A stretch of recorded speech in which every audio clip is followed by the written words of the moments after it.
Hello everybody, and today we will be talking about a potential tropical disturbance in the Gulf of Mexico for next week. Before we start, I do want to say that this is not a video for fear-mongering. I want to say this is based off weather models, and since this is looking almost 2 weeks in advance, this can be wrong. So without further ado, let's get into it. As you can see, this is where the red L is where the low pressure center will be when it first starts off some rain and thunderstorms, potentially to Mexico and Cuba. Now, as I go into the forward in time, and you can see, you check the time on your top left. This is in Eastern Standard Time. This low will continue to decrease in numbers, which means it's going to strengthen actually.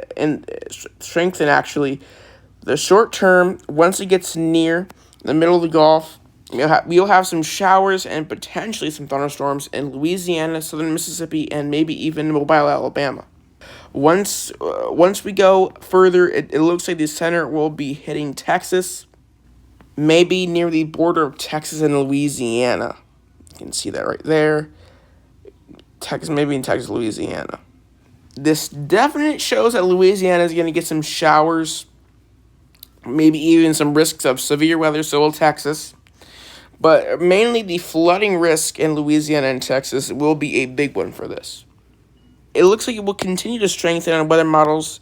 Potentially when it gets near Texas, it may stall off a bit, like maybe not intensify. Definitely a flooding risk. I do want to continue to incorporate, definitely, once this gets on land, a flooding risk for Corpus Christi and Houston and all that coasts of Texas.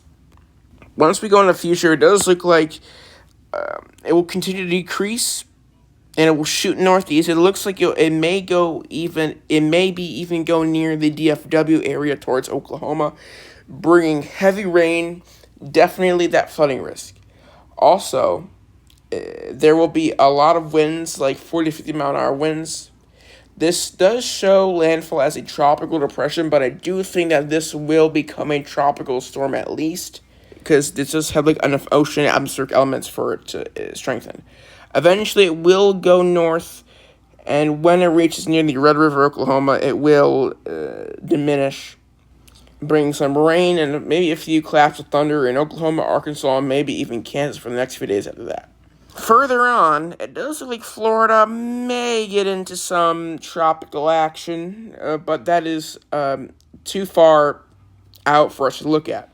Now, if we go back to when this thing first becomes a low-pressure system, we are going to be looking at the moisture in the atmosphere for the ocean, and we can see a plethora, plenty of moisture in the ocean in it for its track, so that will support it until landfall.